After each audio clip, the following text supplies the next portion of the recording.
session soon, sir.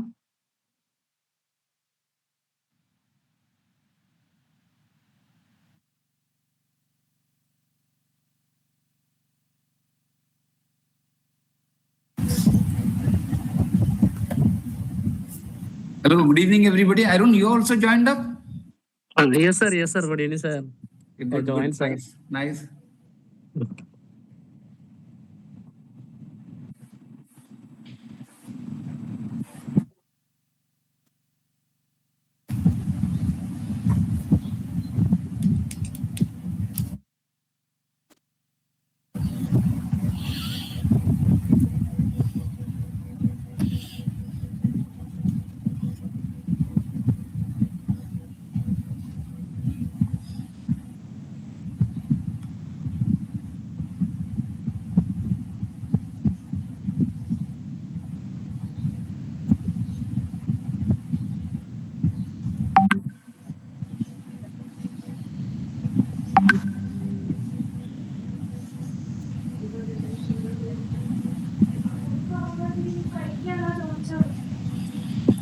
Yeah, ma'am, I think most of it is our crowd.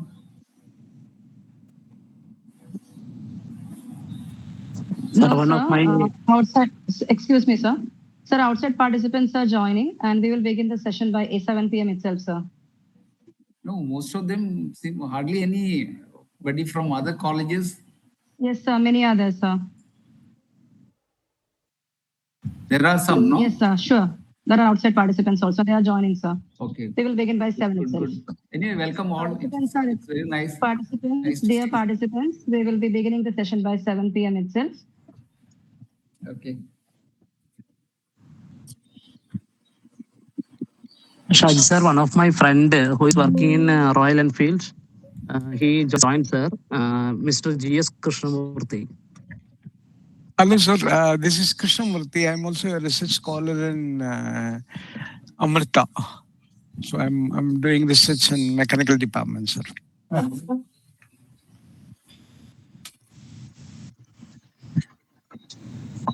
Thank you, Arun sir, and all the faculties for including me on this FTP. Thank you. Okay, welcome, sir. Thank you, sir.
Good evening, one and all present here.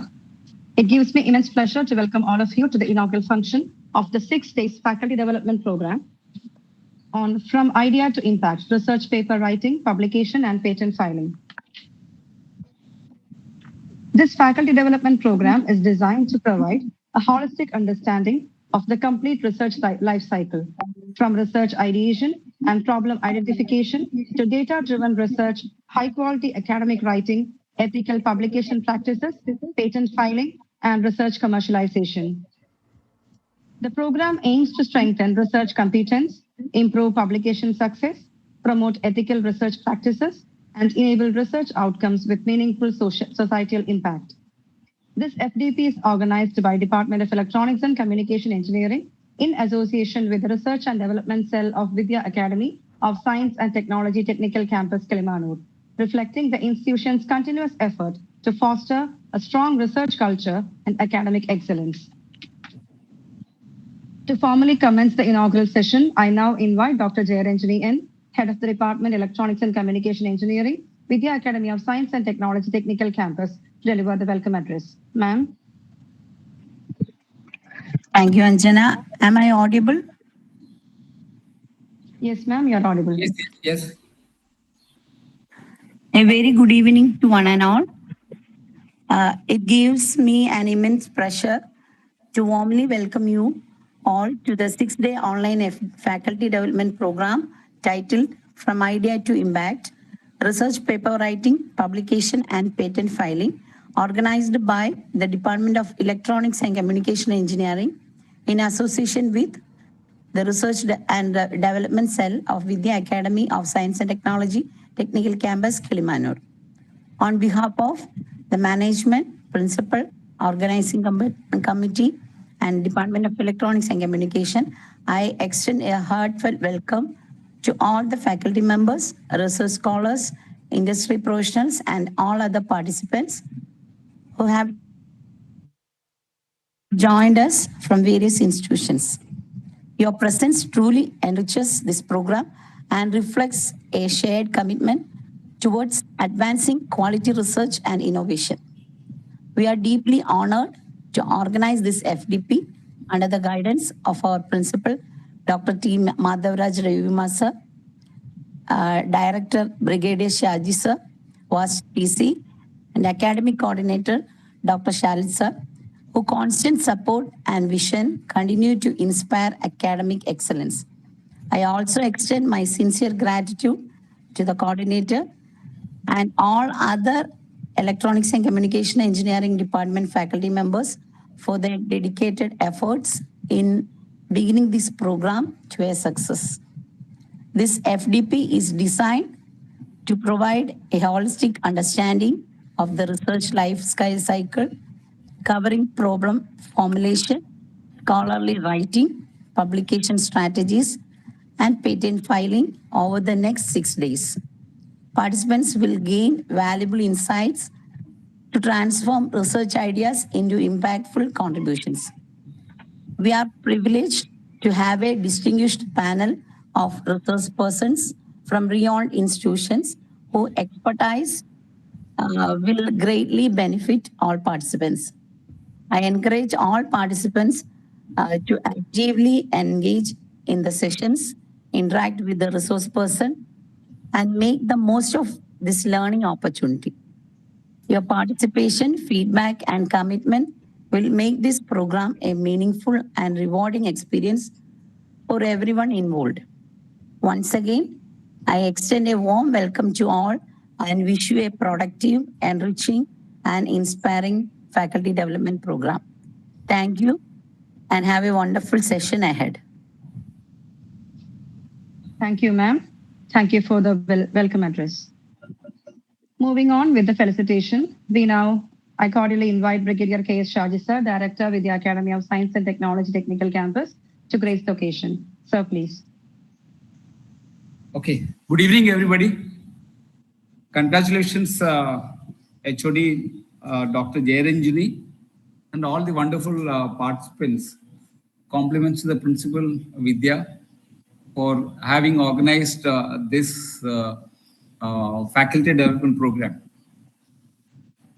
See, the professional growth is unavoidable. That is a continuing process.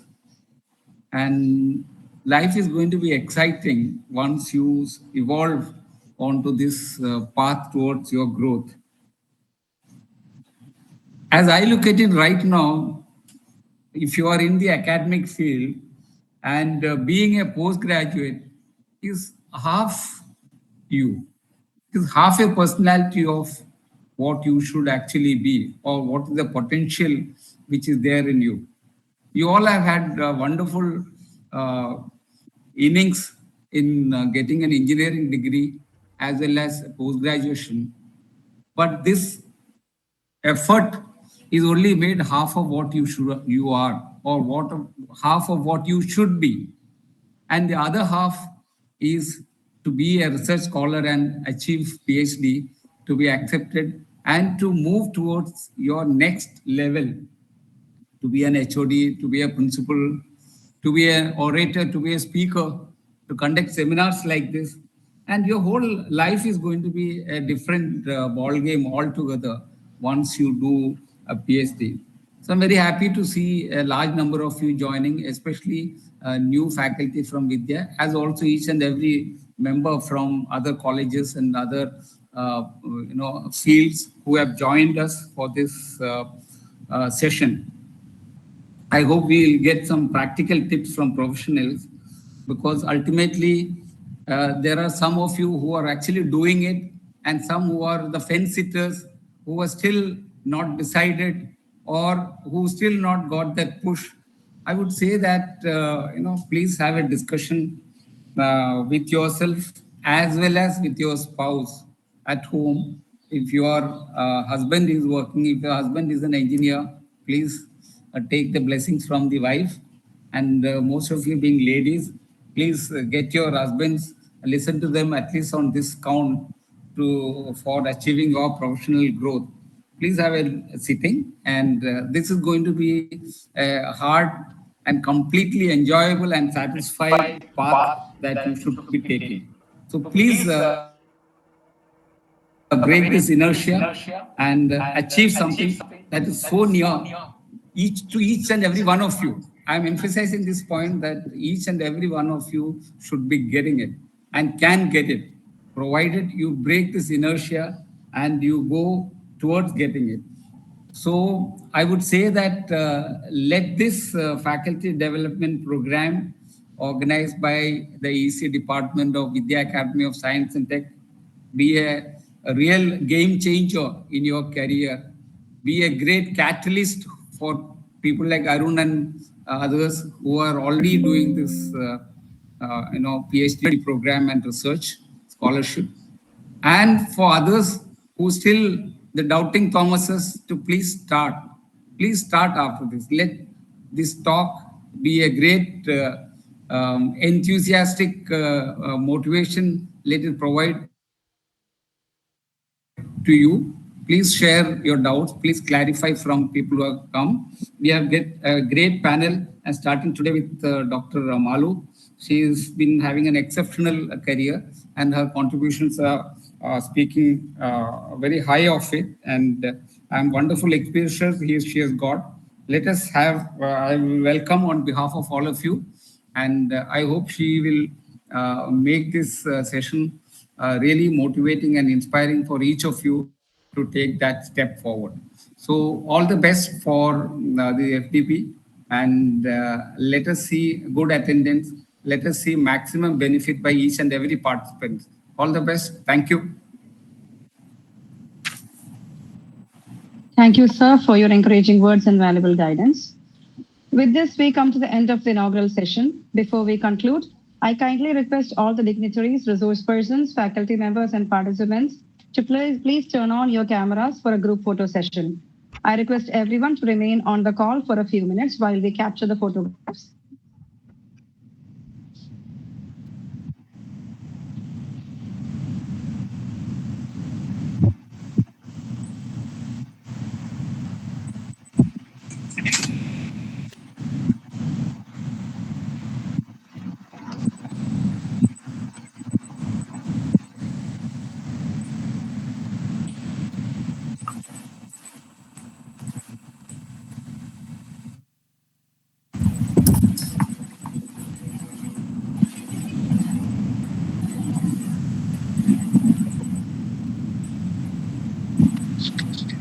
Thank you all for joining us and making this inaugural function a grand success. We look forward to your active participation in the FTP sessions over the next 6 days. Have a pleasant evening and productive learning experience ahead. We now move forward to the technical session of the day. It gives me immense pleasure to introduce today's distinguished resource person, Dr. Malu Ji. Dr. Malu Ji is a faculty member in the School of Computer Science Engineering, and she holds a PhD in Computer Science and Technology, a Master's in Computer Applications from University of Kerala, and has completed a postdoctoral fellowship from the Indian Institute of Information Technology and Management, Kerala. With over 19 years of experience in teaching and research, she has developed strong expertise in pattern recognition, medical image processing, shape and margin descriptors, and graph algorithms. Her research contributions include impactful work on the early diagnosis of breast cancer, carried out in collaboration with Regional Cancer Center Trivandrum, and studies on neurodegenerative diseases such as Alzheimer's disease, mild cognitive impairment, and many other, using advanced structural descriptors. In addition to her contributions in healthcare research, Dr. Malu Ji plays a significant role in her digital transformation of intangible cultural art forms of Kerala. She serves as the principal investigator of the Center for Digital Transformation in Culture, which focuses on promoting traditional art forms and enhancing artists' livelihoods through intelligent digital systems. Dr. Malu Ji is also a recipient of the SPEED IT Research Fellowship, has contributed to several central and state government-funded projects, and holds an Indian patent titled An Automated Lesion Detection System for DCE MRI using circular mesh-based shape and margin descriptor. We are indeed privileged to have such an accomplished academician and researcher with us today. I cordially invite Dr. Malu Ji to take over the session and enlighten us with her valuable insights. Ma'am, the session is yours.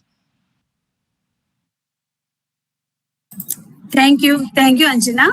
And I would like to thank the management, faculty members, Lakshmi for inviting me for this session. Can I share my slides?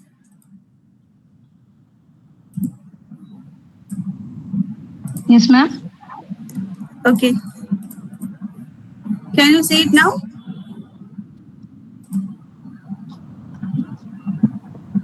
Yes, ma'am. Okay. It is visible.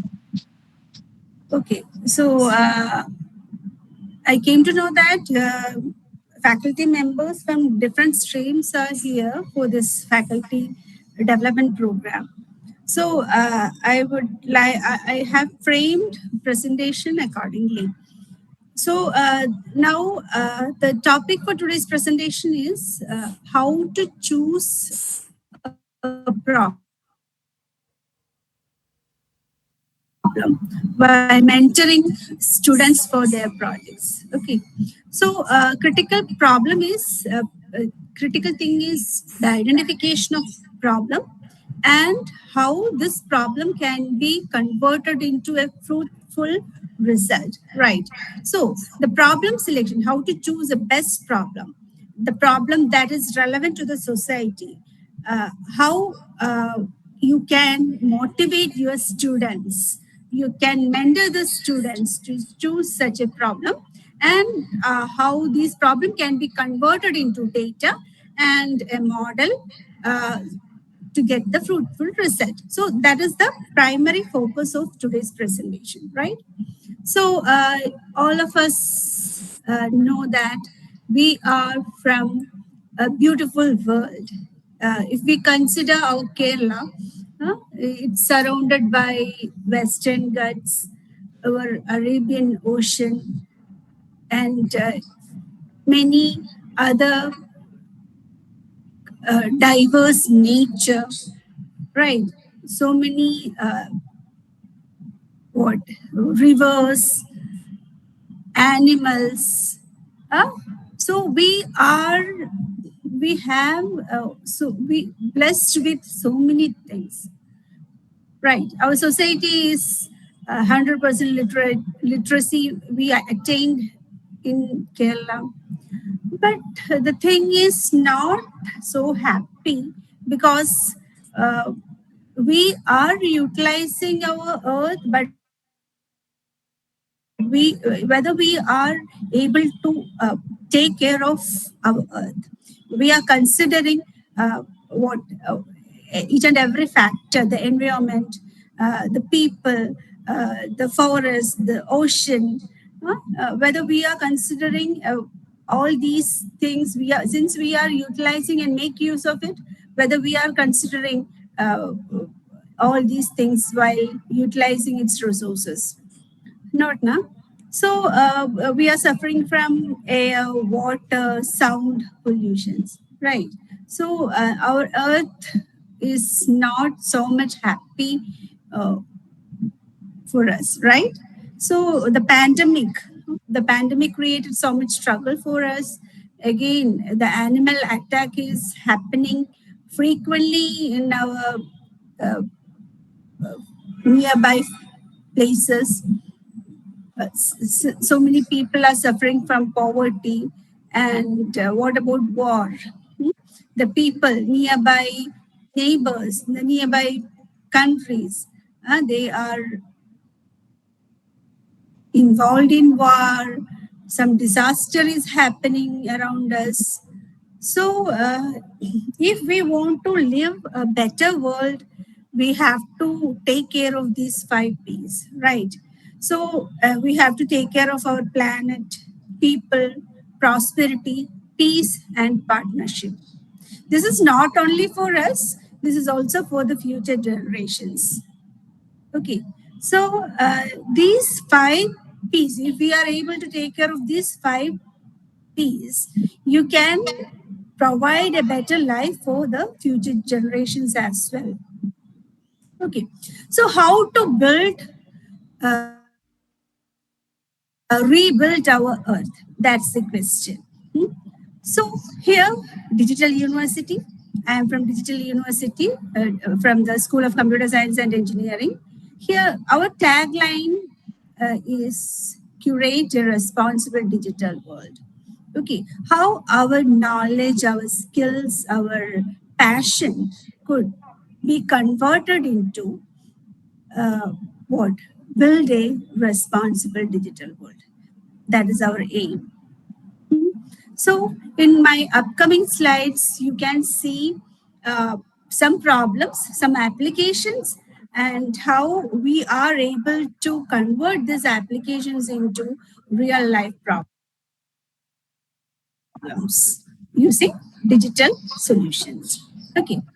So, as you know, we cannot think about any problem nowadays without artificial intelligence. So, artificial intelligence nowadays become for all, not only for a person who understands or studies computer science, but any person can nowadays deal with artificial intelligence. As you know, many of our devices, even smartphone, our fridge, or washing machine, any or any other application that you are running is assisted by artificial intelligence. Okay. And India government is also supporting artificial intelligence. So artificial by that could help the people to make a better and beneficial life, as well as for the students, professionals, and educators and practical, that they are supporting artificial intelligence for all. So, what is artificial intelligence?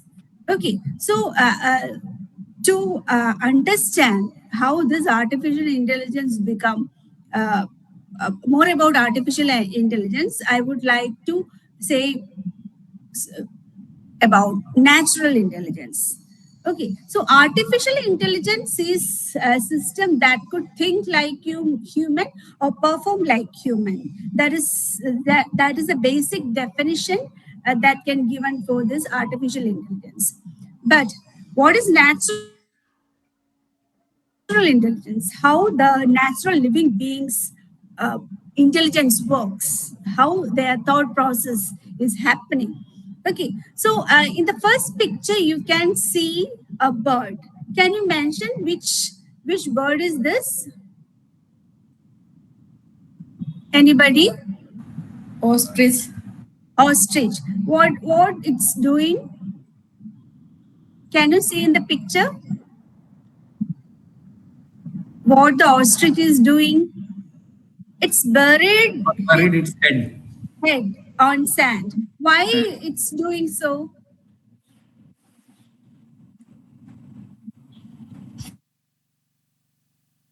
Any idea? So get rid of enemies. They used to bury its head on sand.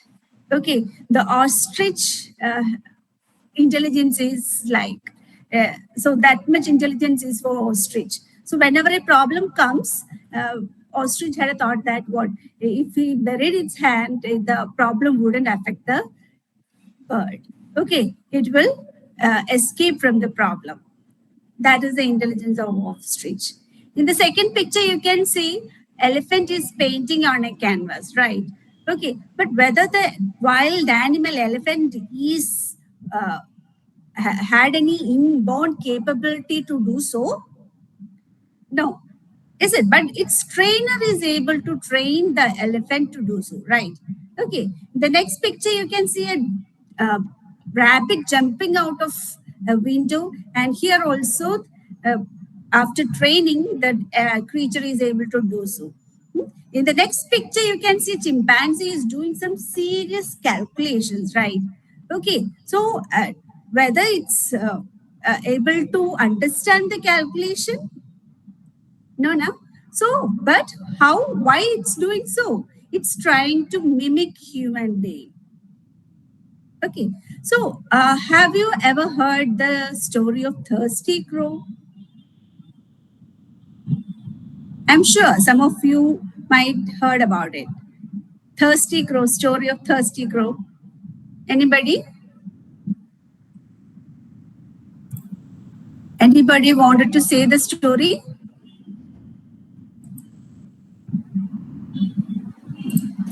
Okay, let me tell. Okay, the thirsty crow during summer season roamed in its locality in search of water. Right, but it's not able to find water. But what finally it found water where in a pot, little bit of water. To raise the water level, it put some stones into the pot so that the water level to increase the level of water. Okay, so in artificially created lab setup as well, the crow performs in the same way. Okay, so that's, you can see in a beaker, it's putting some hard substance to raise the water level so that the crow is able to drink the water. In the next picture, you can see the a dog is putting its leg to test the coolness of water. Okay, so all these are the intelligence of different animals, right? So have you witnessed this scene? Flocking and migrating birds? Maybe many of you, but have you ever witnessed the leader who is leading this flocking? Actually, there is no leader. Okay, so but how they are able to understand here in India, there is summer. They can travel to India during winter season in their country. They used to travel thousands of kilometers across the sea to reach here in India. Okay, so without any Google map, any navigation tool, they are able to identify the places where plenty of food they can have, right? So how it's happening? What sort of intelligence they are applying, right? So we can carefully monitor all these living beings. Our ultimate aim is to build intelligent machines, to make things intelligent. Let it be culture, farming, weather forecasting, fishing, whatever it is, we are trying to make all these activities simple by implementing with help of artificial intelligence, some intelligence in all these activities, right? So how we could build, how we could adopt the intelligence of natural living beings. Again, another intelligent creature. And have you witnessed the ant colony march? Okay, ant march. And what about the ant colony? Whether they are completed their engineering to build their house? No, but they are good engineers. They have some sort of intelligence to construct their home. How they search food and take it the food to their home. Okay, so many of us definitely had watched their army and march and how they collect and save food, right? Everything. So we can adopt something, many things from these animals, intelligent living beings. So have you ever heard about the Malayalam saying, Chuduvellathil veena poocha? Once bitten, twice shy. What is that? A pussy which had a bitter experience in its early days should always be afraid of water. It will think multiple times when it came across water, whether to touch the water, cross the water or not, right? So how the intelligence happens, how the analysis happening. Okay, so they might store its bitter experience in their brain memory. Then whenever it came across, whenever it see water, it will think about the bitter experience. And the memory, it will recollect the things from the memory, and some sort of processing may happen in their brain. And as a conclusion, they will conclude whether to touch the water or not. Okay, so that is the intelligence of pussy. So what about human being? Human beings are considered to be the most intelligent creature in the world, right? So how we came to know that how human beings are the most intelligent creature? How? Can you tell me why we are considered to be the most intelligent? But it's truth, we are the most intelligent living being in the world. How we are able to control the world with our intelligence? Any idea? So I would like to have some feedback also. Query. Anybody can answer this, address this question?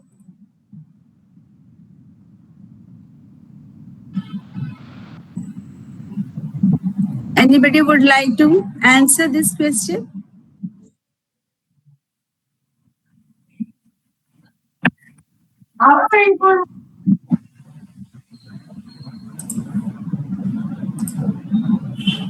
Anybody? Let me answer. So actually, our brain is brain to body mass ratio is much higher than any other animals in the world. Okay, so the brain body mass ratio is very much high for us, and we have so many sophisticated brain as well. So that's why, that is the main reason we have much more intelligence than any other animal in the world. Okay, so coming to a 2-day-old baby, infant. So how this baby communicate with its bystanders? 2-day-old baby. How the baby communicate? Can you answer this question? Anybody? How the infant communicate with Cries. by crying. Yes, by the baby used to cry for whenever the baby wants to have food, they will cry. When they get bored, then also they will cry. Okay, so they don't know any other language, right? So, but when the 2-day-old baby, when they cries, the mother picks up the baby. So, but when the baby, then the baby suddenly stop crying, right? So, how the baby came to know that my mother is carrying me? How the baby could understand it? With their 2-day-old experience. Yesterday, when I cried, the same sound, the same smell, the same touch feeling solved my problem. Okay, so the same thing happening today also. So she can fulfill my needs. So shall I stop crying? Right? So that may be in their mind. Okay, so that's how baby's brain works. But they don't have any software, operating system, so that they can think. It is inbuilt. We have inbuilt capability. But later, when the baby becomes 9 months or 1 year old, we introduce the baby the environment, the animals, the birds, the trees, birds, etc. Okay, so and we tell the baby, though, this is a crow.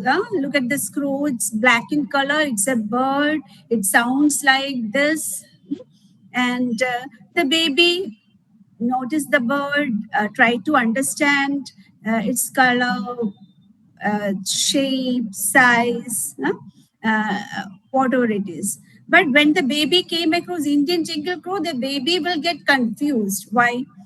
It's a little bit bigger than house crow. Here in India, the house crow is more popular, right?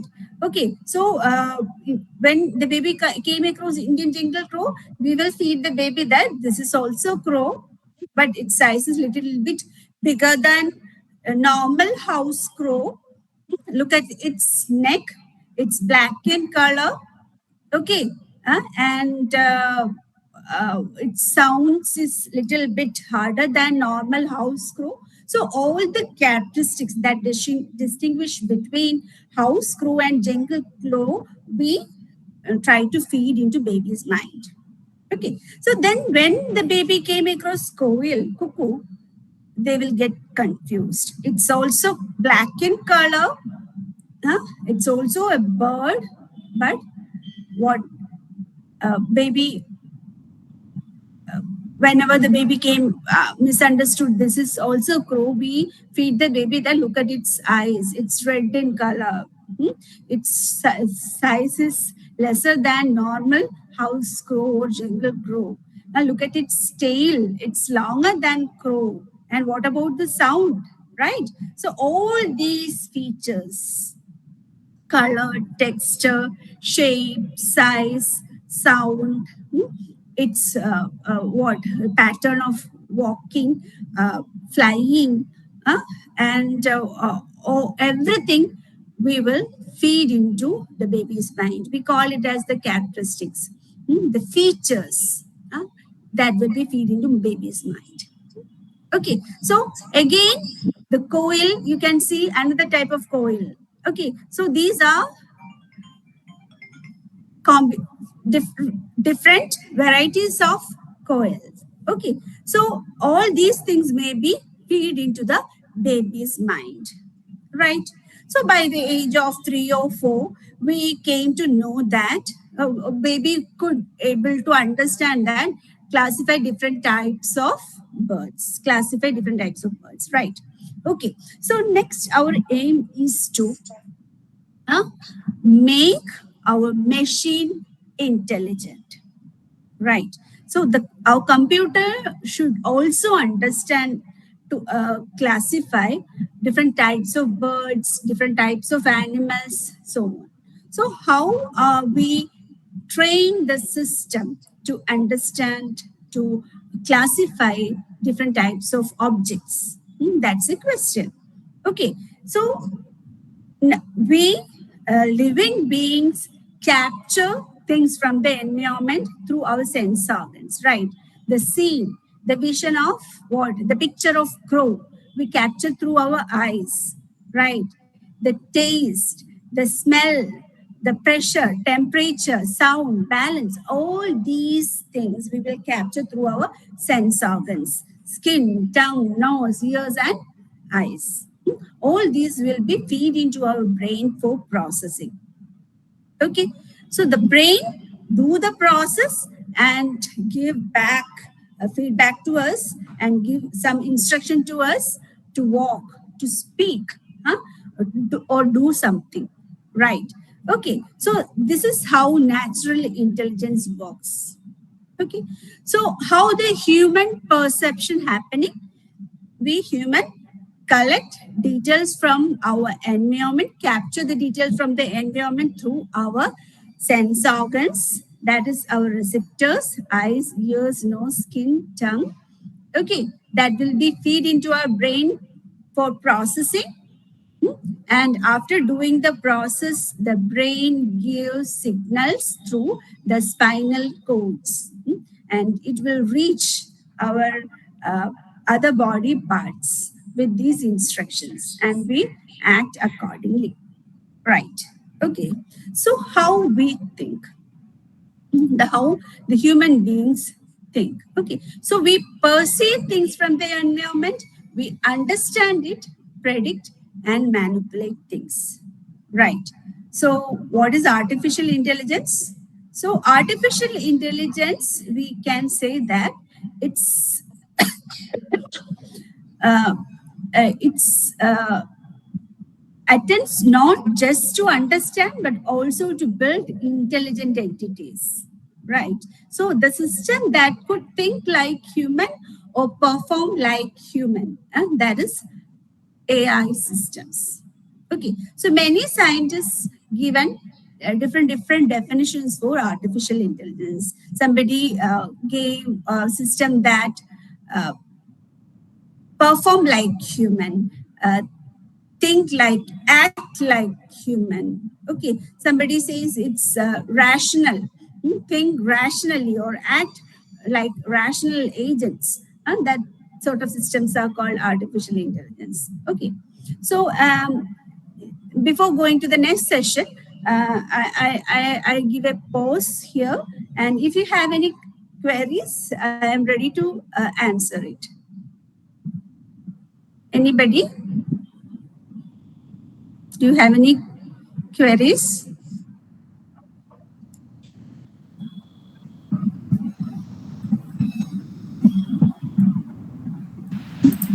Participants can unmute and ask questions, or if you wish, you can also post the questions in the chat box.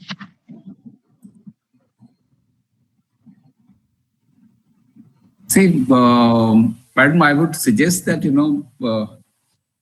you come on a very good beginning and very nice and flow, but if the aim is, stated clearly, aim of this session and what are the aspects you are going to emphasize in the preview, if you can cover that a little bit more, people would be looking forward to that. Right now, of course, you've taken us to right from nursery level to all levels, fine.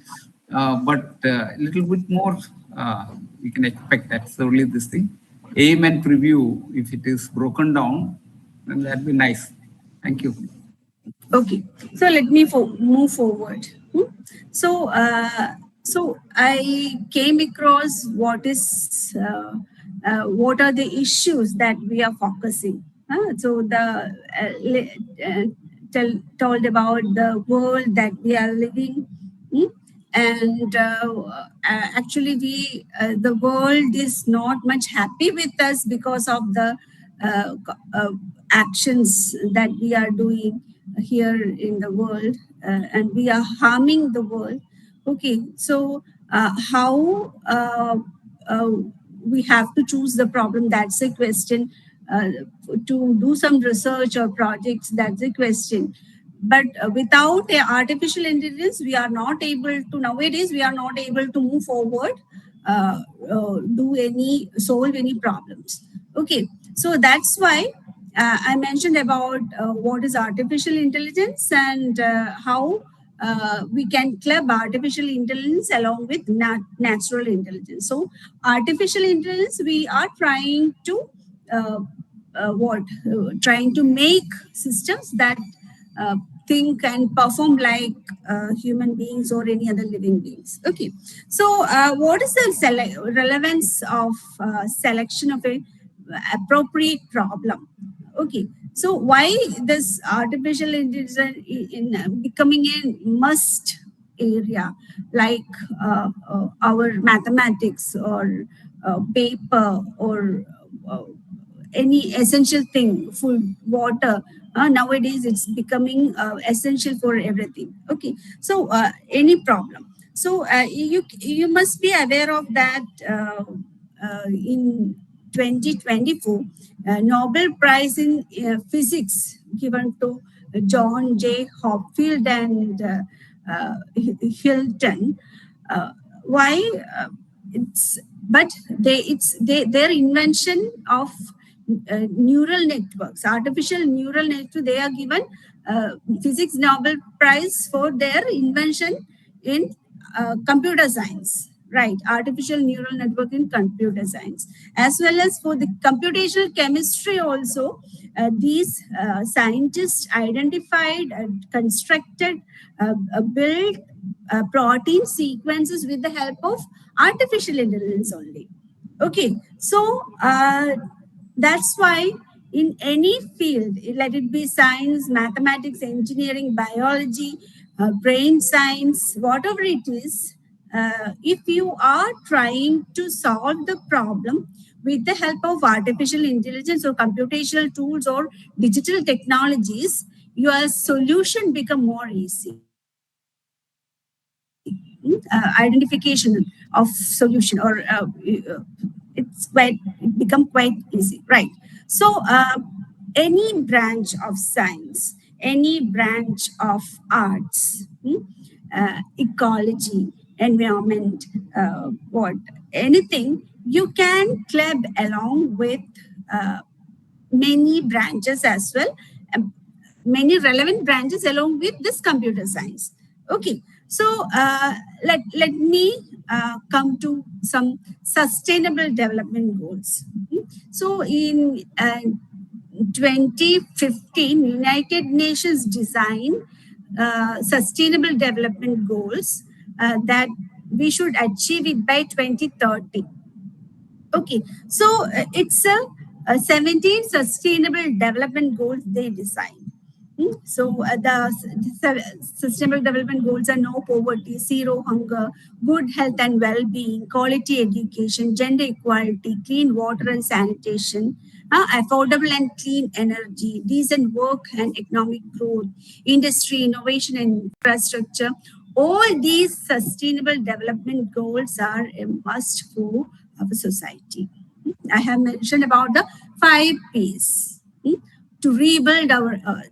So to rebuild, to consider the partnership, the people, prosperity, peace, everything, you have to deal with all these sustainable development goals. Life below water, life on land, climate action. Okay, so all these sustainable development goals are designed by United Nations.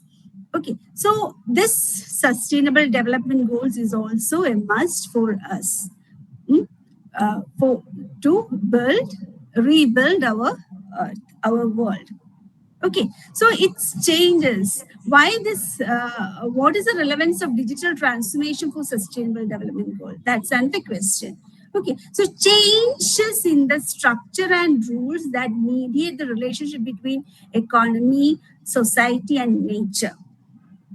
right? It's a booster like thing. So if you are able to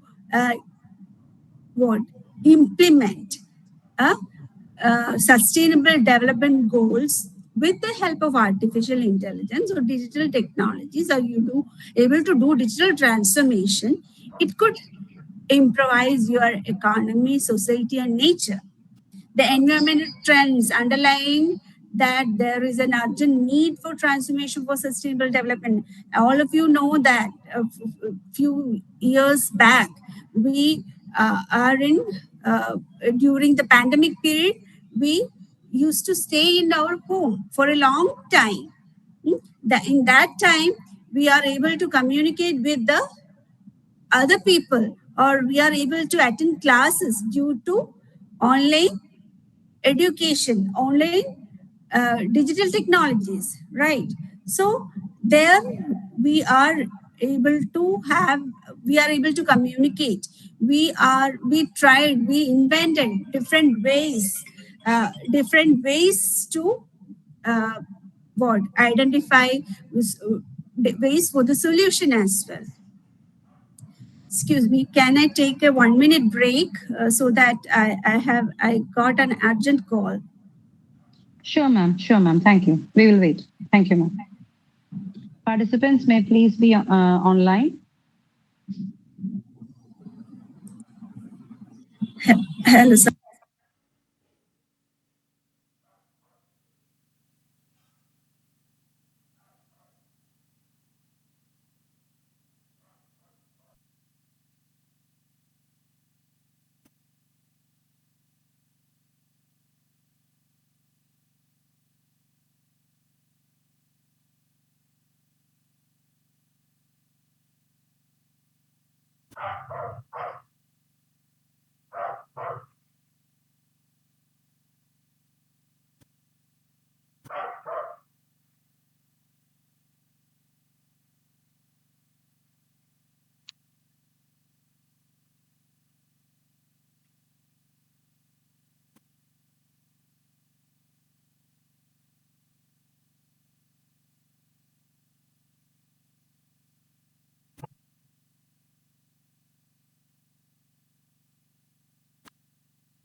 Sorry, and thank you Okay, for ma'am. You may continue. Thank you, ma'am. It's okay. Okay, so let's go forward. Okay, so this digital transformation that could provide a new way of approaching problems and meaningfully improve people's lives. Okay, so it could also help redistribution through prosperity. We can include people around the world in the global economy. Okay, so we can protect our rights. It's a true sharing of economy, and ensure compensation for the creators of value. For example, we are trying to develop a digital marketing system for our farmers. Okay, so they could identify their customers through the this marketplace, digital marketplace. So they can, so the full earning can be their farmers only, right? So the no intermediaries may be there. So that could create what for the real creators, the value, they will get the full value. Okay, a new world of entrepreneurs can be built, dramatically improve the people's lives, lives of people. Oh, humanitarian and environmental challenges can be handled. It could be a second era of democracy. So if we try to implement these sustainable development goals or the problems that are relevant, very much relevant to the society, for the people, for the planet, then we can have a better world as well. Okay, so this is the diverse of computing. So we have to consider the society, technology, and science. Okay, so as a teacher, as a mentor, or as a student or researcher, we have knowledge. We can adopt technology through our experience or whatever that we are learning. Okay, so we could implement, we can solve the societal problems through our knowledge and technology. Then the society can give back much better knowledge society for us, knowledge economy for us, to have a better education system and better knowledge. We can acquire better technology as well. Okay, so this is a give and take system, science, society, and technology. Right. Okay, so next, the society drivers of computing to the society. We can communication and connectivity can be provide healthcare, education, business, economy, transportation and smart cities, scientific research, entertainment and media, social good. So all these are drivers of computing to the society. Right. Okay. So AI. So what are the technological needs that is required to for this computing? As I said, AI now becoming a must. So any software technology with at least one of the following capabilities, like for perception, right? For example, audio, visual, textual, and tactical details can be captured. Like human being, we capture things from our environment, right? Using our sense organs. So here, instead of sense organs, the intelligent system may have microphones, cameras, other IoT devices to capture things from the environment, right? Okay, so then after capture things from the environment, we human beings send these details to our brain for processing. Here, okay, so for the machine to construct an intelligent machine to solve the sustainable development goals or problems that are relevant to the society, they can also, after through the sensors, they can send this to our computer's brain, that is the processor, to process the details with the help of algorithms, okay, or methods, tools, right? So this algorithm, machine learning algorithm, AI algorithm, do the process of data that is captured through the sensors and send it to the whatever that we send it to the brain processor to do these processes. Okay, so the AI algorithm can make some decisions. They can they can predict things.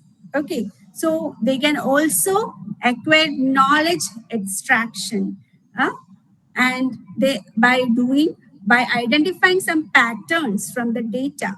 Okay, so patterns means that as I said, for crow, it's a bird, it's black in color. It can fly. The sound of crow is like this one, is it? So these are the characteristics of crow. These are the features of crow. So similar crow may also consist similar characteristics, similar features. But in the case of quail, little bit difference in pattern may be there. Right. Okay. So these difference in pattern or similarity in pattern could help the machine learning or AI algorithm to make some decision, to do some classification or do some prediction. Right. Okay. So the interactive communication with the robots or chatbots or even human machine communication may be there, or human machine to machine communication may also be there. Okay, so in the technology, logical reasoning is a factor. We can do logical processing and can get some conclusion. Okay, so this view encompasses a large variety of subfields, including machine learning. Okay, for the large umbrella of artificial intelligence, different subjects like natural language processing, computer vision, machine learning, data analytics, many subjects can be included. Okay, so I have a few more, after a few more slides, I have some pictures of all these things, charts for all these things. Okay, so all these are examples for drivers of computing. So coming to science, computer science, mathematics, psychology, social studies, social science, biology, ecology, design, media, artificial intelligence, psychology, economics, law, socio-cultural things, everything can be combined along with artificial intelligence so that they can have a better solution. They can solve their problems quickly and effectively as well. Okay, so for example, bioinformatics. Bioinformatics is a combination of engineering, physics, biochemistry, chemistry, computer science, biology, etc. So all these integrated subjects, integrated things combine together and can build, and it's building bioinformatics. Right, neuroscience, medical neuroscience, cellular molecular neurosciences, developmental and plasticity. Okay, so computational neuroscience, cognitive neuroscience, it's all these are feathers of neuroscience, right? Okay, so data science, when we come to data science, machine learning, mathematics, statistics, business domain expertise, all these are components of data science.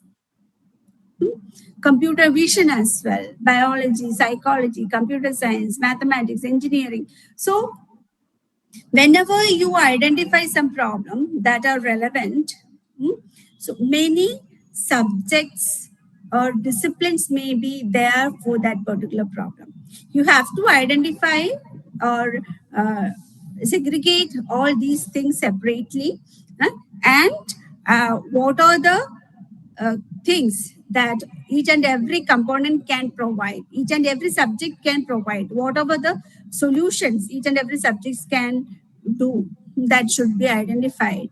Then integrate all these things with the help of appropriate algorithms, techniques, so that you can build a better solution. Okay, so for another example, robotics. In robotics, you may have sensors, vision, AI, control, communication, electronics, mechanics, materials may be there. Okay. So coming to problem posing. Problem posing is a pedagogical approach where educators encourage just learners to generate their own problems or reformulate existing one based on the given situation or context. Fostering critical thinking, creativity, and deeper understanding of the subject matters. Okay, so nowadays, as a teacher, I started my career 20 years back, but there is a drastic change in this teaching learning process. Okay, so in the last 2 years, after this generative techniques become more popular, and it's everything changed. Okay, before that, the COVID pandemic and what lockdown came, everything from online, offline to online education came. So we face so much other difficulties. We are not able to identify whether the students are listening to our class, how to solve or how to teach some subjects which requires offline practices, must practices. So but we tried alternative measures and we try to solve it in a different way, and somehow we are able to manage. But some lab experiments, again we face some problems, right? But digital labs are provided, and somehow we are able to complete 2 academic years online. Then coming to generative techniques, everything is in their tooltip, right? So the data, the learning, knowledge. So actually, in the early Gurukulam days, data, teaching, learning, everything was with the teacher, with the gurus. Okay, so they don't have any access to data as well. But nowadays, what we have capabilities to for this data. We can access the data through our internet, right? Okay, so nowadays we can data is we can access data quickly, right? But the but with this teaching, teachers used to teach in the classrooms, but now here teaching can also be provided through internet, right? So that's also possible. But the students depend on teachers. Okay, so after teaching learning processes, the students gain some knowledge, right? So the knowledge they can acquire with the help of technology and internet. So the last one is the wisdom. After obtaining knowledge, the students can have wisdom. That wisdom only we can now provide. Or everything else is with the student. Yes. Okay. So problem pausing. So the identification of just 1 minute. One more call, urgent call.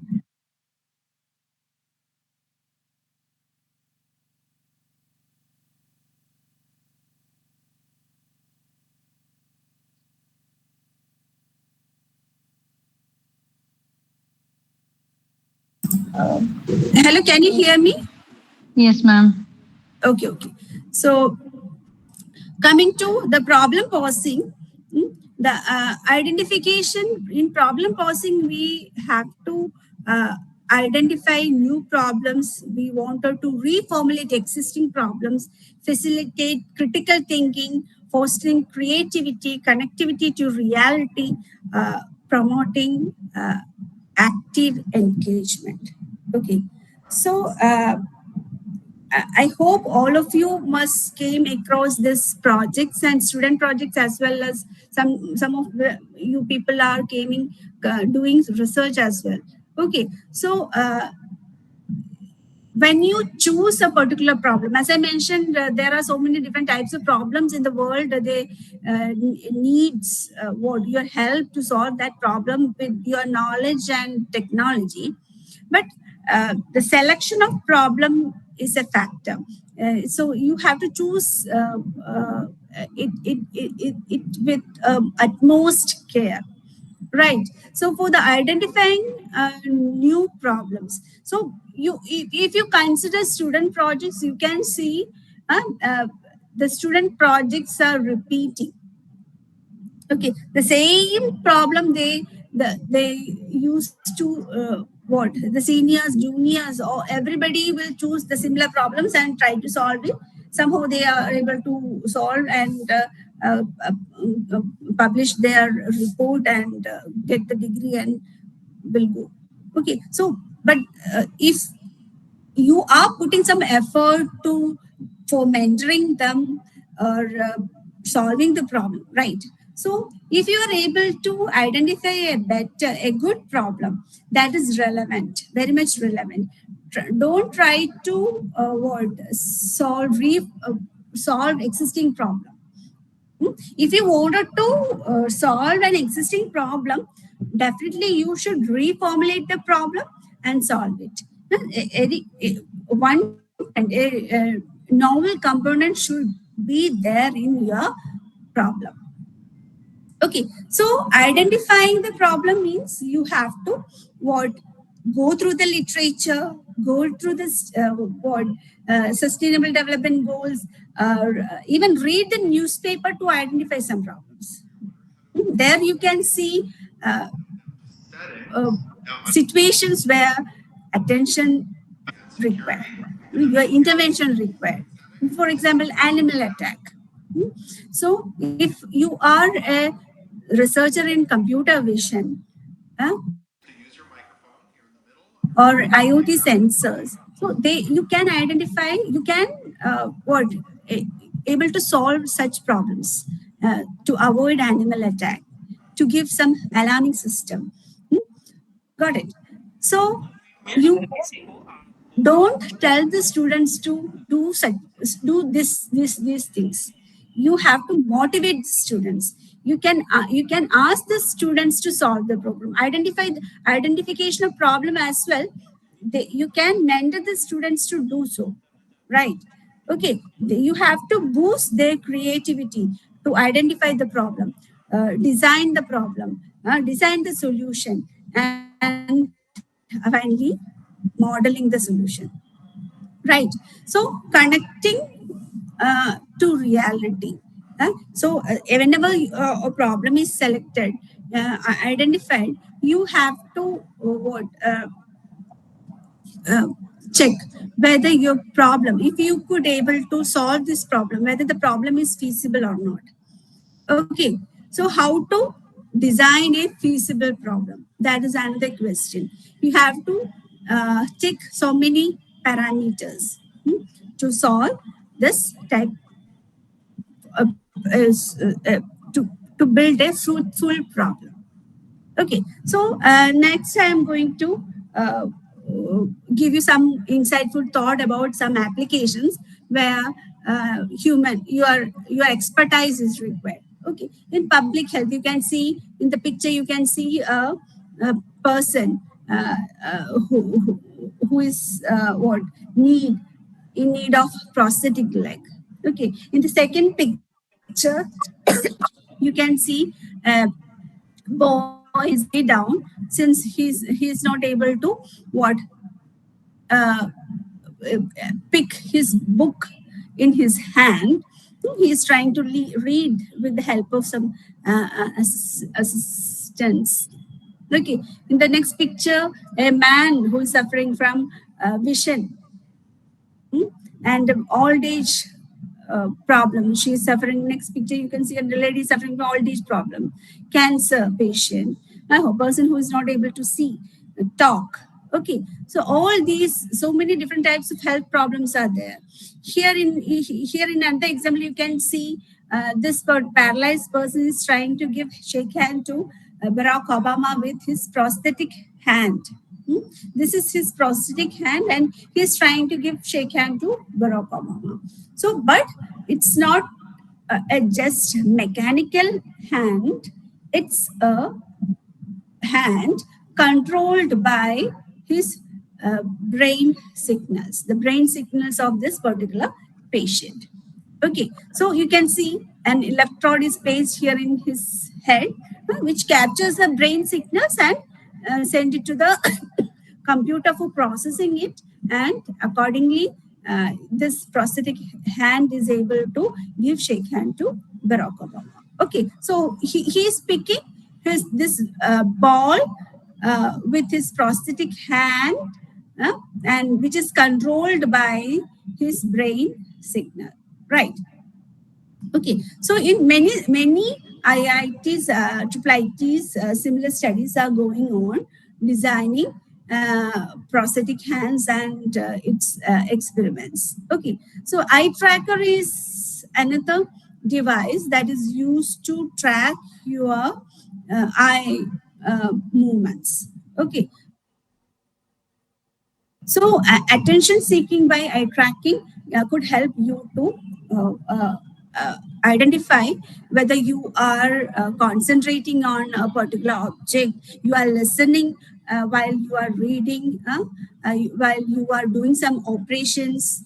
Okay, so while doing education, learning, you are listening, clinical research, marketing. So, have you heard about the story where Dronacharya, while teaching Pandava and Kaurava, he asked all these kids to focus on a bird. Hmm?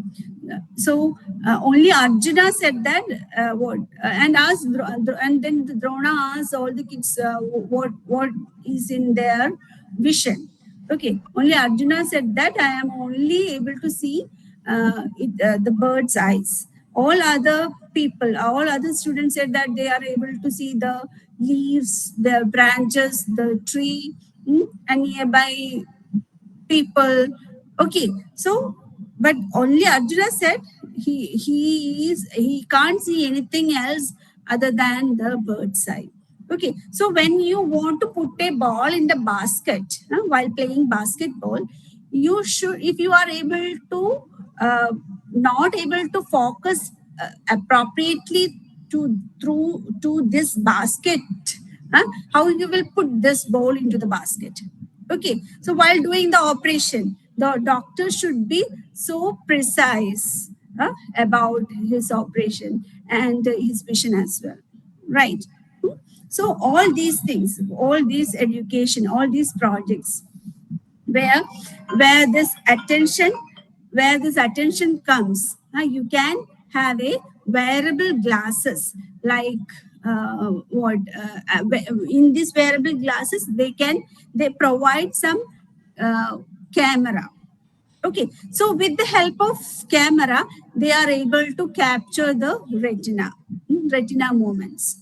Okay, and studies are done, and different systems are developed based on this their camera their eye movement. In the picture here, you can see a paralyzed person is laying down, and a monitor is placed in front of him, and some letters are written in this monitor, right? Okay, so he is not able to talk any words or move, even he cannot move his head. Only the two things he can do is one breathing, and the other thing is he can gaze at some particular gaze. He can look into somewhere. Okay, so here in this screen, he can gaze a particular character for 2 or 3 seconds. Then the character will be captured. Likewise, he can construct words and sentences. Can you imagine such a person is controlling his business with the help of such device? This is happening. Okay, so many people are doing their day-to-day activities, even they are controlling their businesses through such a devices. Okay, so here you can see brain signals may be captured, and that captured signals may be sent to computer device to processor for processing, and accordingly whatever actions they wanted to do, that can be done. So okay, so brain signal capture, machine learning algorithm is able to do some pre-processing, feature extraction, classification, and so many applications can be built by doing all these experiments, right? You can create biotic eye Biotic eye means that a person who is not able to see something, with the help of wearable glasses assisted by some cameras, is able to see, capture the things, and send the vision. After decoding it, can be sent to our brain for doing this process, and they will give you insightful thoughts. Okay, so another healthcare applications comes in the old age problem, cognitive disorders. Okay, you can see in old age our brain will get shrink like this. With the help of magnetic resonance imaging, or structural as well as functional, we can capture the different types of images. With the help of these images, we can, with computer vision or image processing, we are able to identify different types of diseases. All these studies have happened here in Digital University.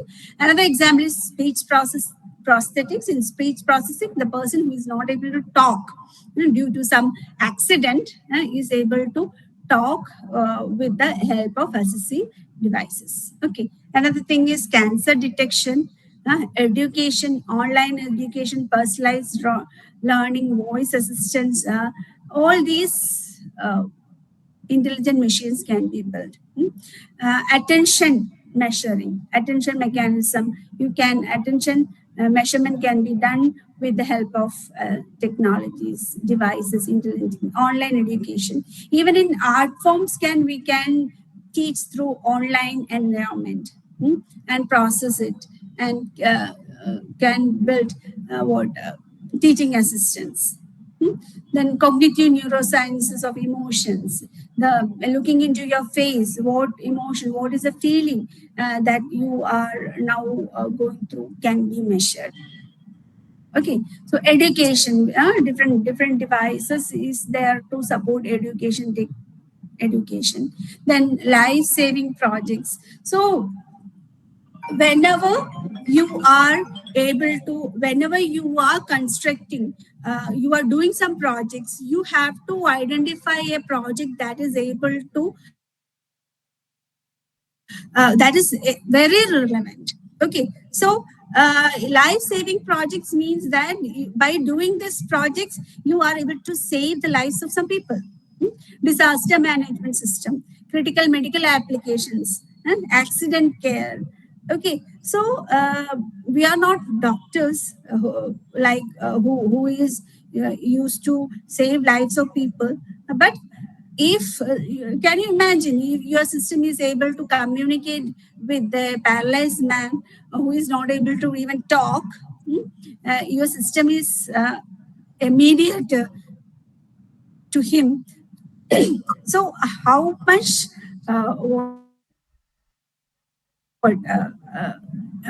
thankful that person for you, for your invention, right? Agriculture, smart farming, I have mentioned the marketing, everything, robotic assisted agriculture, crop and soil monitoring, predictive analysis, core harvesting. In many applications you can identify. Okay, so in fisheries also we have developed systems that used to build have a better life of fishermen, disaster management system, affordable network services, safe sailing, secure life and vessels systems. All such systems are able to, we are also able to develop such systems. Okay, so I will give you another pause here, and after that we can go to the topic data.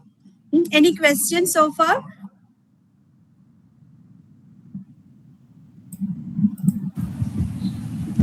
Actually, ma'am, it is, the way, it's a very scary scene on one side, what you are saying, because it is almost like you can immortalize the human beings. If you can give him a replace his eye, you can replace his speech, maybe even his brain can be replaced, like the heart transplant, everything can be replaced and the man can be kept alive, number one.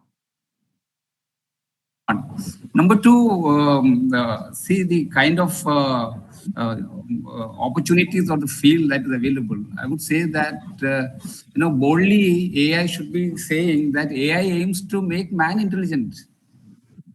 Because in any case, that is what it is doing, whether it is empowering the doctor, whether it is empowering the soldier. Right now, we had that Op Sindoor where it made it appear that a 10 million army is not required.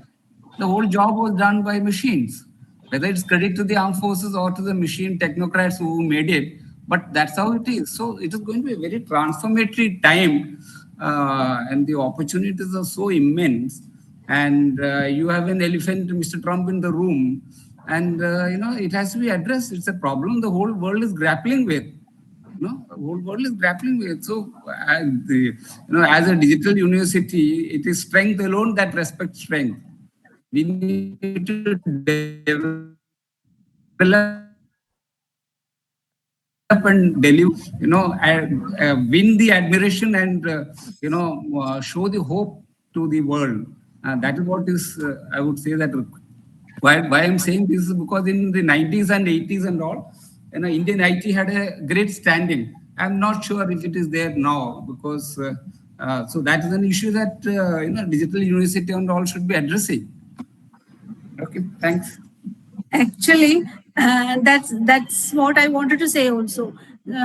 We need to mentor students in such a way that they can survive all these things. Okay, so the jobs that are now may not be in tomorrow. Okay, so if the students are able to identify problems, actually we used to give them problems and ask them to solve things. What is the that is what we used to do in the so many years. But write the definition of something, write a program to solve something, right? But that's now become obsolete. Okay, so we have to combine so many things together. We need to combine so many things like their creativity, their critical thinking, their capability, their passion, their ability to do solve something. So the skills that we used to learn them in the kindergarten or schools. Okay, so we need to combine that all these skills along with this technology, the knowledge that they are acquiring through their BTech or MTech or post graduation, and that should be combined and build new inventions. So we have to sustain. But the world is not much. The world is very large. So that with the help of if their AI replaces radiologists or AI replaces doctors or lawyers, all these people can identify some other ways so that they can have their own places. So while if the new bridge can destroy the job of a person who used to for this boating, but the technology help, the new bridge help to do this transportation. Transportation becomes easy. Okay, so the person used to drive bullock cart with the invention of steam engine or the car or motorbike, the technology becomes easier, their lifestyle becomes easier, and they are able to do so many other things. Okay, so if AI or technology enhances or replaces something, we as a survivor, we will find some other jobs. Every time we are able to survive. So that's why we are able to survive the pandemic as well. Okay, so that is a it's very near what in the last 4 or 5 years back, we are able to do survival. Okay, we find some other technique to do education. We find some other technique to do marketing, communicating. Okay, even people in different places are able to come up together and do performance, group performances, group dance performances, okay, or music performance, concert. So that's why we will try to identify new ways for education or job or entertainment, whatever it is. Okay, so that I feel that most of these things can only human can identify such sort of problems, such sort of skills or creativity. Okay, so again, what this machine generated techniques can intervene us, but we ultimately we will be the masters. And many research labs are thinking multiple times to do what sort of research, because if they are able to remove the human skills or replace human jobs in a large context, they are nowadays they are stopping the research and moving to another one, which require which can enhance the human lifestyle of living beings, but not much affecting human. Okay. So we just one more point. We had a debate on AI versus human on the channel news. I mean, last week. Just thinking, are we having a system of IQ measurement for AI? Somebody, is it on, or I not heard, or that's why I'm asking, or is it IQ measurement of the AI system? Measuring So the IQ, like we have the human IQ measured at various levels. So similarly, is the actually, AI being measured? yeah, IQ can be measured. So whenever we are creating a solution with the help of artificial intelligence, we used to test it. Multiple types of tests we used to conduct for the machine from the early stage as well. Okay, so whether the system is correctly able to solve it, whether is it like human solution, they are building the solution. So many types of solution testing may be done for all systems. Okay, thank you. Thanks. Go ahead. So Yes, ma'am. Krishnamurthy sir. Actually, this is basically there is with respect to AI, ethics has to be there, ma'am. There should be in the industry. We need to have a council where people take the project and it has to be assessed properly how this is going to be and what are the impacts, because AI will have up and down always. Sometimes it is actually speaking it, and sometimes nobody will use it. The investment is going ups and downs, but when it comes to actually real world problems, we need to have a AI council. Based on that and ethics, everything has to be assessed. Then only the project to be taken. That's what I feel it. I don't know, ma'am, whether it is right or wrong. Actually, the problem with curating this AI ethics, it's quite challenging. When we started started writing, and then we will look into the AI world. The things will be different. So the things are going very rapidly. We are not able to generate a static ethics system. Okay. So it's very quickly and dynamically changing the things. Okay, so the ethics for one country may not be the ethics for another country. So it's also different. And so many, again, it's a challenge, debatable topic. Okay, so but we can have write some policies, and India government and Kerala government also doing so, trying to build policies. Yeah, to put it in another way, ma'am, I would say that, it's like terrorism. The whole world is facing with terrorism at least last 40 years, 50 years. Till now, we've not been able to define one definition for terrorism. Similarly, ethics for AI, my God, unimaginable.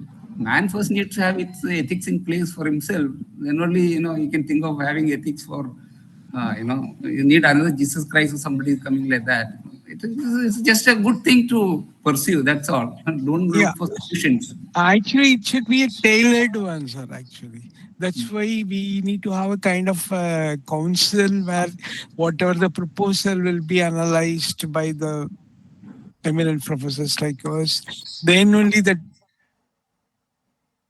project has to be taken. That's how I feel it.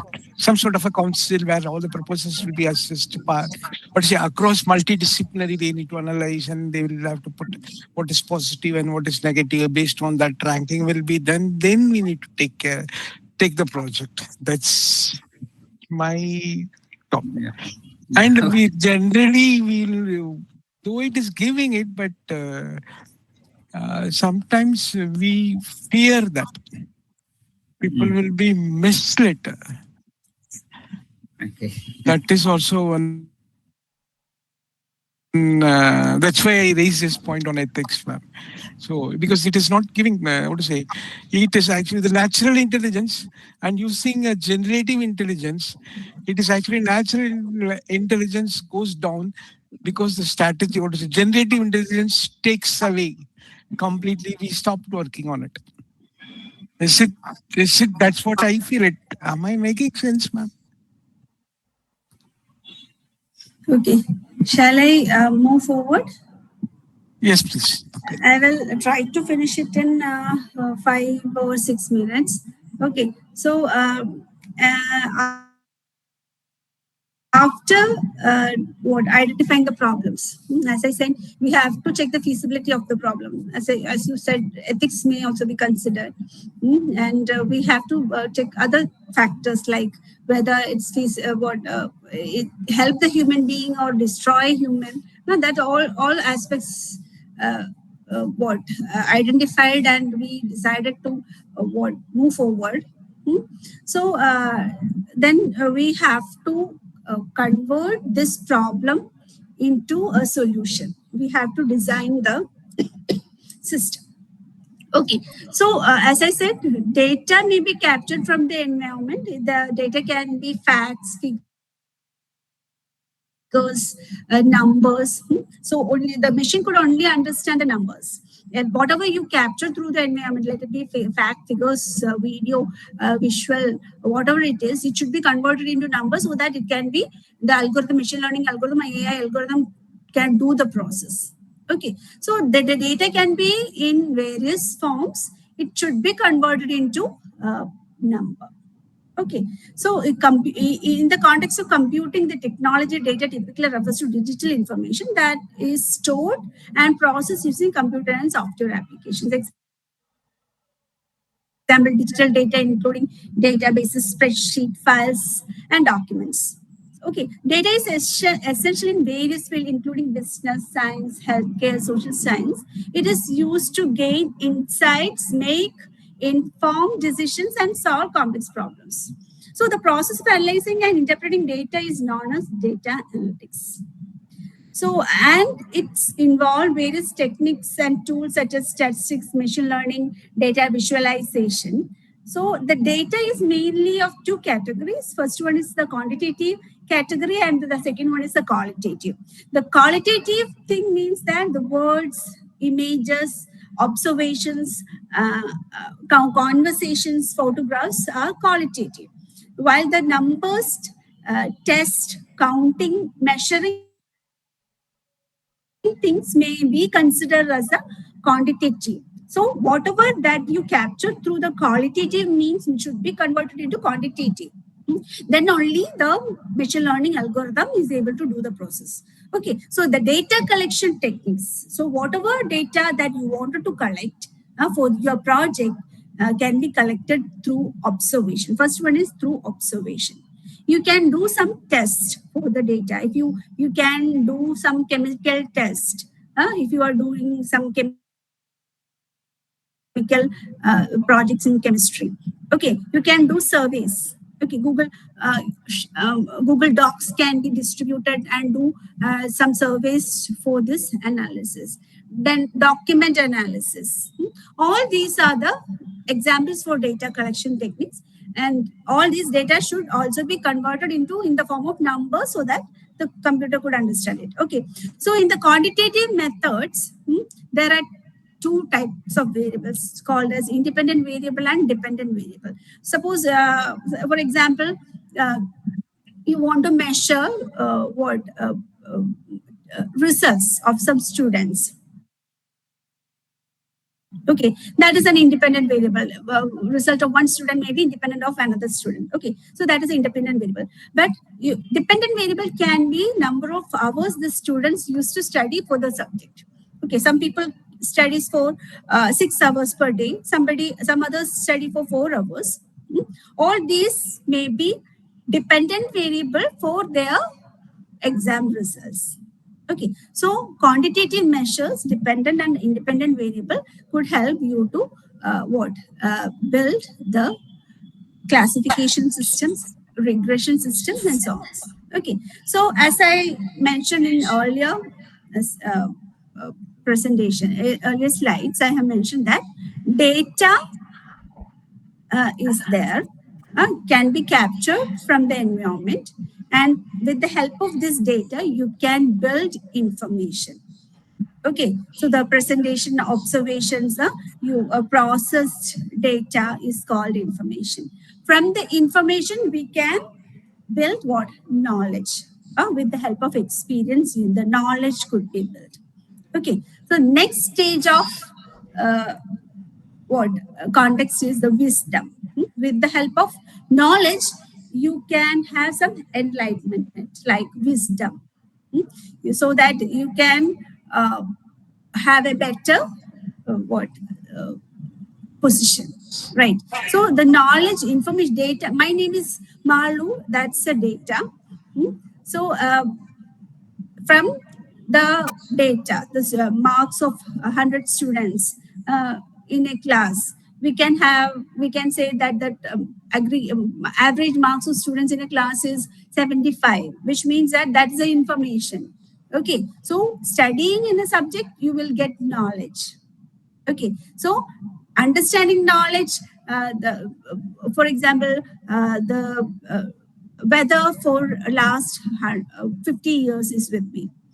Okay, so that is a knowledge that could be processed, and you will get some information. And this could also be a knowledge that from this knowledge we can predict that if the temperature, humidity, so and so conditions is there, whether it will rain or not, how to perform. If the rain comes for a 25 millimeter per this much hours, for this much days, it's continuously raining, we can have some knowledge that some sort of landsliding may happen. Okay, so that is a knowledge. So all these can build your wisdom, right? So that is how data builds wisdom, right? So defining data analytics. Data analytics is defined as a scientific process of transforming data into insights of making better decisions. Okay, so analytics is the use of data, information technology, statistical and quantitative methods, mathematics of computer-based models to help managers to gain more information, insightful about. So as I mentioned that there are some patterns in the data. In the crow image, you can see some pattern. In the quail image, you can see some pattern. In the Indian house crow, there is one pattern. Jungle crow, another set of pattern. Okay, so all these patterns in the form of numbers. You can do process it. You can analyze the data. You can come to some conclusion by looking into this data, processing the data with the help of some algorithms. Okay, so these are the stages of data analytics. Data collection. After defining a problem, after you decided to solve a problem, you can collect data, relevant data through appropriate data collection technique. Then you have to do some cleaning, pre-processing of data. Some missing values may be there, duplicates may be there, inconsistencies may be there. So you need to correct some errors, remove outliers, unwanted data. You may have to do some standardization technique to solve the, to do some data cleaning. Okay, data exploration is another thing. Summarize main characteristics using statistics, visualization of data, detect correlation and anomalies. These are all data exploration. In data transformation, data normalization or scaling of data may be there. Okay, so engineering new features, encoding categorical variables, all the are our data transformation. Okay, so data modeling, select appropriate technique, apply statistical model, ML algorithms, train, validate, and test models. All these are parts of data modeling technique. Then comes the data visualization and interpretation, create dashboards, charts, reports, and translate results to business insights, identify trends, patterns, everything are data visualization and interpretation technique. Then deployment, decision making, implement models into products, monitor performance, share insights and stakeholder to drive decisions, maintenance and optimization. Okay, all these are stages of data analytics. These are the different categories of data analytics: descriptive data analytics, diagnostic, predictive, and prescriptive data analytics. In descriptive data analytics, what happened, that will, your system will tell you that result, answer this result. Diagnostic data analytics, why it happened, that may be the answer to the diagnostic questions. Okay, predictive, what will happen, whether it will rain or not. Perspective, what should be done. Okay, so precise optimization to reduce what belly fat, what should be done. So that sort of answers this different types of classes of data analytics will do. Okay, so I am going to stop here. So if you have any other queries, I am happy to address that.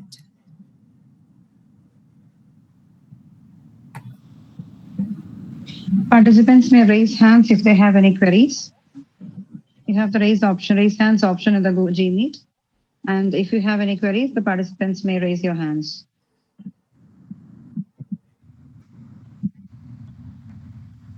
Actually, I have many more things to say, but unfortunately, time is limit.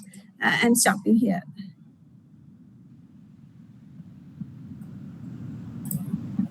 Rajalakshmi Nair has raised a hand.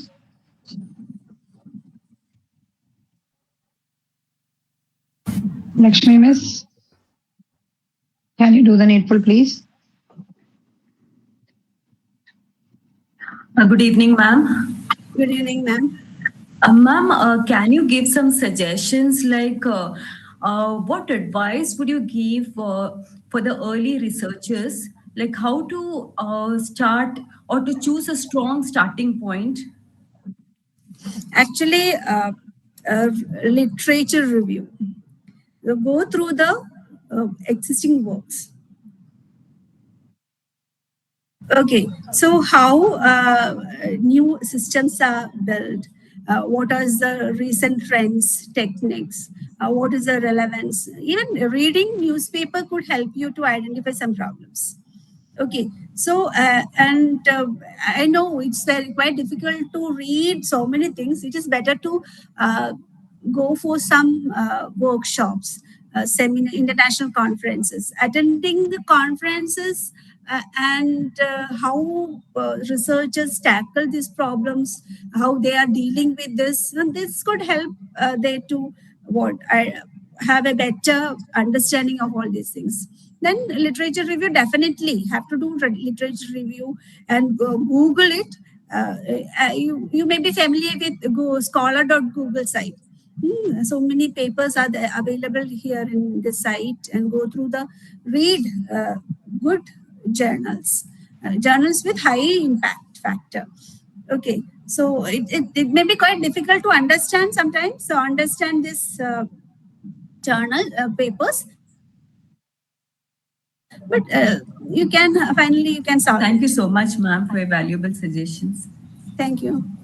Madam, the thing is, the guides, the guides could be having, a spread of issues that could be discussed or that could be suggested to keen researchers. Because like Rajalakshmi has just done her MTech and come 6 months service. So, they are already on the job. So problems are immense, like what you said. The scope is too large. The sky is the limit. So anything and everything. So a guide or a person who is willing to be a guide should have maybe 20, 30 issues that preliminary discussions he can look at and throw it open to people. They can pick up 1 or 2 and take it, because it's right now it's possible to do anything and everything through AI. If that is the case, then AI should be very proactive. And if at this pace of moving, we will get completely overshadowed by everybody else. So, as a sort of feedback, you could take back to your digital university that we need to encourage, because like we are also trying to encourage faculty to pursue research and pursue the thing. For that, while the faculty comes, there should also be as many sort of willing people in the system to help them, guide them, and that's what I would say. Thank you. Sure. So I used to give students, my advice to my MSc, MTech students is, everybody may have their own passion. Somebody may be interested in dancing, some people may be in sports, somebody may have what they want to may passionate about something, film, or maybe their grandparents may be their weak point. Okay, parents or their village. Okay, so some emotional connect, their interest, skills, passion may be there. Okay, so while choosing the problem, if you choose a problem that is the problem is very passionate, you like the problem, and it's a combination of many things, actually, the problem. Okay, so along with the interdisciplinary studies, subjects, everything, so critical thinking, your capabilities, so skills, everything, it's a combination. So if you are able to identify a problem that is you are very much passionate about or like it, the research may not be a burden for you. Okay, so that could lead to build a better solution, and this problem may also be unique. Since it's a combination of many things of a particular person, it may be unique and nobody else can think about similar thing. Okay. So we have to mold ourselves for that. That is how we need to mentor the students in the future.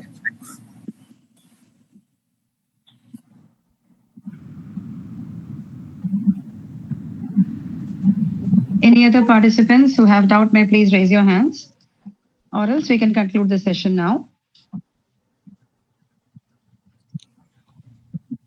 Okay. With this, we come to the end of today's session.